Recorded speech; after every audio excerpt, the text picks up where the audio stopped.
For thousands of years, humanity has been obsessed with a single impossible goal: defying the inevitable march of time on our skin. Some solutions are dangerous, others grotesque. But what if I told you that after millennia of failed attempts and dangerous experiments, scientists may have finally unlocked the secret? The answer has been hiding in plain sight all along, and it changes everything we thought we knew about aging. In ancient Egypt, the quest for eternal youth was already in full swing. Cleopatra, renowned for her intelligence and beauty, famously bathed in milk and honey. The lactic acid in milk provided a gentle chemical exfoliation, while honey offered antibacterial properties. But was this truly effective, or merely the beginning of our endless pursuit? Egyptian nobility also applied oils of castor, sesame, and the moringa plant to fight wrinkles, while using Dead Sea salts to exfoliate away imperfections. Frankincense was used to combat acne due to its natural antibacterial properties. Some of these ingredients continue to appear in modern skincare, suggesting useful ancient wisdom. But should we trust it? The Greeks took beauty rituals further, creating face masks from berries and yogurt. They believed mixtures of cornstarch and eggs would tighten the skin and restore youthful firmness. Pomegranates, deeply symbolic in Greek mythology, featured prominently in their skincare routines.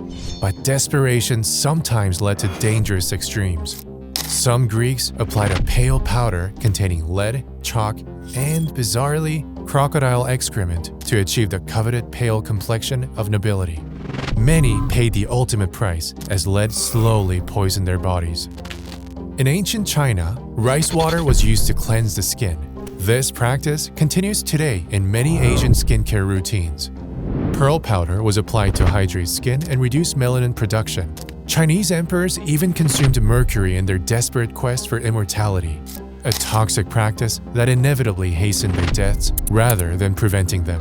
Throughout medieval Europe, odd practices emerged alongside more familiar ingredients.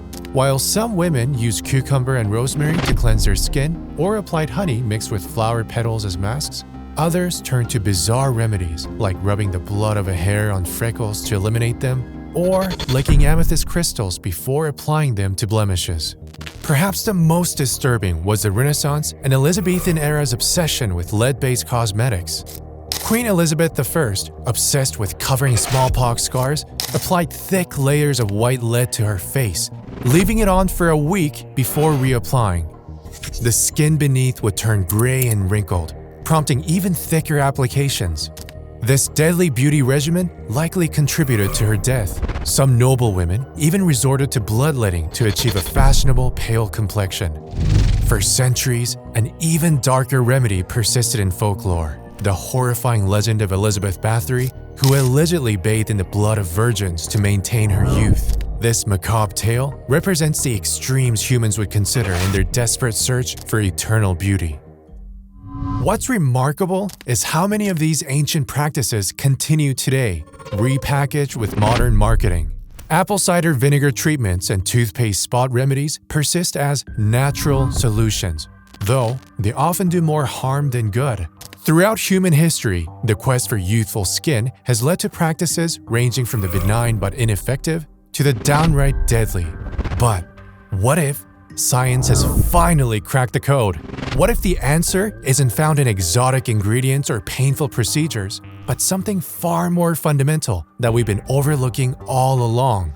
The late 19th century marks a pivotal turning point in our quest for youthful skin, the birth of commercial skincare. With the Industrial Revolution transforming manufacturing and distribution, skincare evolved from kitchen concoctions to packaged products backed by emerging scientific understanding. But did this shift finally deliver what humans had sought for millennia? The 1800s witnessed the first wave of commercial skincare products appearing on store shelves, though initially accessible only to the wealthy. Robert Chesborough patented petroleum jelly in 1872, marketing it as Vaseline, a versatile product that women quickly embraced not just as a moisturizer, but as a cosmetic base. Creative users added rose petals and other botanicals to create tinted lip colors and rouge. Other pioneering products soon followed. Pear's transparent soap, Yardley's Elegant Toiletries, Thayer's Witch Hazel, despite its questionable efficacy, and most notably, Pond's Cold Cream, which promised to both cleanse and moisturize in a single application. While these commercial products emerged, home remedies persisted. Women continued preparing mixtures of oats, egg yolks, and honey to soften their skin. Lemon juice remained popular for its natural bleaching properties. Zinc oxide, though often causing allergic reactions, was used to lighten complexions and is still found in modern sunscreens and anti-inflammatory products. But still, eternal youth was nowhere to be found. The floodgates truly opened in the early 20th century. Carmex hit shelves in 1937, offering relief for chapped lips. But perhaps the most significant skincare advancement arrived in 1944 with the invention of sunscreen, finally offering protection against the very element that had been silently aging skin since the dawn of humanity. The science of photoaging was beginning to be understood, revealing that UV exposure, not just a passage of time, was responsible for many visible signs of aging. But even with advances like sunscreen, others still experimented with dangerous cures to aging skin. In the 1930s, a disturbing trend emerged in the beauty industry: radioactive skincare. Products like Tho Radia facial cream, launched in Paris in 1933, proudly contained thorium and radium. Before the dangers were fully understood, radioactivity was marketed as a miracle ingredient with mystical rejuvenating powers. While most creams contain such low levels of radiation they cause minimal harm, other radioactive products proved deadly. American socialite Eben Byers died after regularly consuming Redithor, a radioactive energy drink, with a Wall Street Journal grimly reporting, "The radium water worked fine until his jaw came off." The post-war economic boom fueled explosive growth in the skincare industry. In 1946, Estée Lauder launched her eponymous cosmetics line in New York City, combining scientific innovation with aspirational marketing. The 1950s brought Clearasil, specifically targeting teen acne, while Oil of Olay and Clinique pioneered the concept of skincare regimens, multi-step routines promising transformative results. By the 1980s, a cultural shift began as consumers questioned industrial chemicals and sought all-natural alternatives. Dr. Howard Murad's line, launched in 1989, represented a new category of clinical skincare that promised medical-grade results without prescriptions. Burt's Bees captured the growing market for natural ingredients, positioning itself as a gentler alternative to synthetic formulations. The turn of the millennium brought perhaps the most dramatic intervention yet. In 2002, the FDA approved Botox for cosmetic use on facial lines. For the first time, a treatment could temporarily erase wrinkles rather than just minimize their appearance. The technological frontier expanded further in 2007 with the Zeno, a handheld device using targeted heat to eliminate blemishes. Skincare now incorporated electronic innovations alongside chemical formulations. Today, the skincare industry has ballooned to a staggering $136.4 billion global market. The modern skincare consumer faces unprecedented choices, but also unprecedented challenges. In 2016, the FDA banned triclosan after evidence showed it disrupted hormone functions. Yet for decades, this ingredient had been present in products from trusted brands like Clearasil, Colgate, and Arm & Hammer. Other potentially harmful ingredients continue to raise concerns. Parabens, synthetic fragrances, propylene glycol, sodium lauryl sulfate, mineral oils, and various chemical sunscreen agents like octinazate. With studies suggesting that approximately 60% of topical products are absorbed through our skin, even more in sensitive areas, the stakes are high.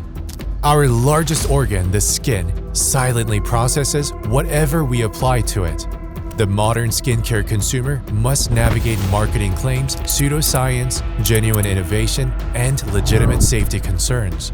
So, after this long journey from Cleopatra's milk baths to today's high-tech formulations, have we finally conquered the quest for eternal youth? Or have we simply replaced ancient mercury with modern parabens, trading one set of problematic solutions for another? The truth may be more surprising than you imagine, and what scientists have recently discovered about aging skin could change everything. After millennia of dangerous experiments and ineffective remedies, scientists may have finally discovered the key to eternal youthful skin, and remarkably, it has been hiding in plain sight all along. Growth factors, the body's natural messengers that activate skin repair mechanisms, have emerged as the groundbreaking solution our ancestors unknowingly sought. These signaling molecules support collagen production, cell renewal, and skin regeneration, precisely what ancient civilizations were attempting to achieve with their milk baths and toxic lead compounds. The irony? Plants have been silently utilizing similar regenerative processes for centuries. Scientists have now developed growth factors inspired by these natural plant mechanisms, creating laboratory versions that can replenish what our skin naturally loses over time. The answer wasn't in crocodile excrement or radioactive creams. It was in understanding and harnessing the regenerative wisdom of nature that surrounded us all along. As we age, our body's production of growth factors diminishes, leading to visible signs of aging. By applying these molecules topically, we can potentially reactivate and support our skin's natural processes, helping it function as it did in youth, without dangerous side effects or painful procedures.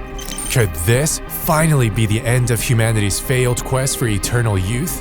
Only time will tell if growth factors represent the culmination of our ancient obsession or merely another chapter in our endless pursuit of the impossible.